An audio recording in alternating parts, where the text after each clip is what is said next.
ایک ایسی قوم تھی جس پر اللہ کی رحمت کا سایہ تھا۔ اللہ نے انہیں بھوک سے بچایا، خوف سے محفوظ رکھا، دشمنوں سے حفاظت کی اور ہر مشکل میں اپنی مدد کا احساس دلایا۔ پھر اللہ نے انہیں صرف ایک امتحان دیا۔ امتحان چھوٹا تھا مگر صبر مانگتا تھا۔ انہوں نے کہا، ہم اللہ کے حکم کو نہیں توڑیں گے، بس ذرا سا گھما پھرا کر اپنا فائدہ نکال لیں گے۔ اور یہی وہ لمحہ تھا جب رحمت کا راستہ بند ہو گیا۔ پھر ایک رات اللہ کا فیصلہ نازل ہوا۔ نہ کوئی طوفان آیا، نہ بجلی گری، نہ زمین پھٹی، مگر جب صبح ہوئی تو وہ پوری قوم انسان نہیں رہی۔ جو کل تک اللہ کے سب سے قریب تھے، آج وہ بندر بن چکے تھے۔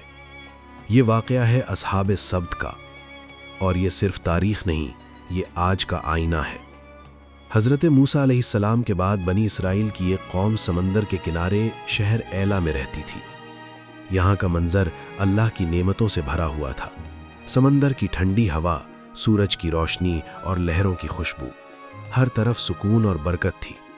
یہ لوگ اللہ کو جانتے تھے، اس کے احکام سے واقف تھے، مگر دلوں میں ایک پرانی عادت زندہ تھی۔ یہ قوم پہلے بھی وعدے کرتی تھی اور پھر اپنی سہولت کے مطابق توڑ دیتی تھی۔ ایک وعدہ توڑنے سے کیا ہو جائے گا، بعد میں اللہ سے معافی مانگ لیں گے۔ زبان پر اطاعت اور عمل میں چالاکی۔ قوم کے کچھ بزرگ کہتے تھے، ہم اللہ کے منتخب کردہ لوگ ہیں، ہم پر پابندی کیوں؟ لیکن یہ پابندی نہیں، یہ امتحان تھا۔ اللہ نے ان پر صرف ہفتے یعنی سبت کے دن شکار حرام کیا۔ فرمایا، اس دن اپنی تجارت چھوڑ دو، اپنی مصروفیات چھوڑ دو اور صرف میری عبادت کرو۔ شہر میں بات پھیل گئی۔ ایک شخص بولا، بس ایک دن کی بات ہے، اللہ کے لیے رک جائیں گے۔ دوسرا ہنس کر بولا، دیکھتے ہیں جب سمندر مچھلیوں سے بھر جائے گا تب بھی۔ پھر امتحان نے اپنی اصل شکل دکھائی۔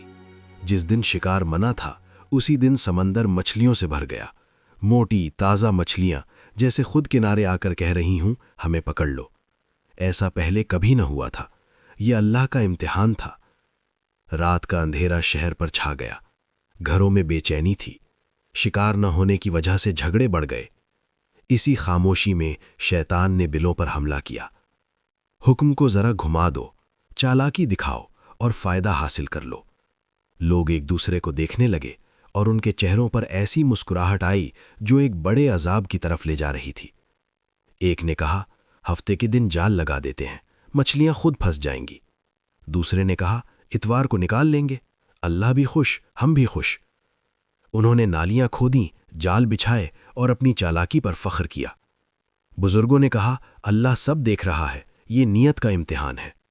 نوجوان ہنس کر بولے، ہم عقل مند ہیں، ہم نے حکم نہیں توڑا، بس راستہ نکالا ہے۔ مگر وہ بھول گئے تھے کہ اللہ کے سامنے چالاکی کبھی نہیں چھپتی۔ شہر 3 حصوں میں بٹ گیا۔ گنہگار جو چالاکی کر رہے تھے، نیک لوگ جو روک رہے تھے، خاموش لوگ جو صرف دیکھ رہے تھے۔ نیک لوگ ڈراتے رہے مگر گنہگار ہنستے رہے۔ اور پھر وہ رات آئی جب توبہ کا دروازہ بند ہو گیا۔ شہر خاموش تھا، صرف سمندر کی لہریں تھیں۔ گنہگار سو گئے، اور پھر فضا میں آواز آئی، ذلیل اور رسوا بندر بن جاؤ۔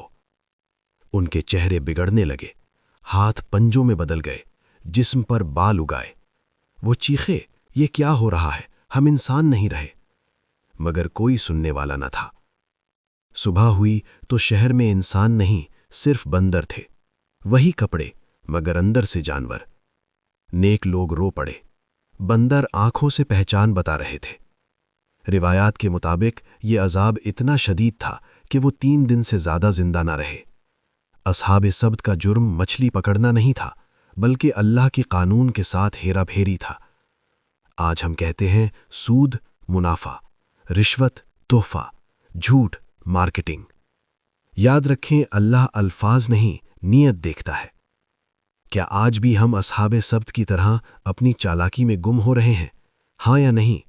اپنا جواب کامنٹس میں بتائیں، ویڈیو کو لائک کریں اور چینل کو سبسکرائب کریں۔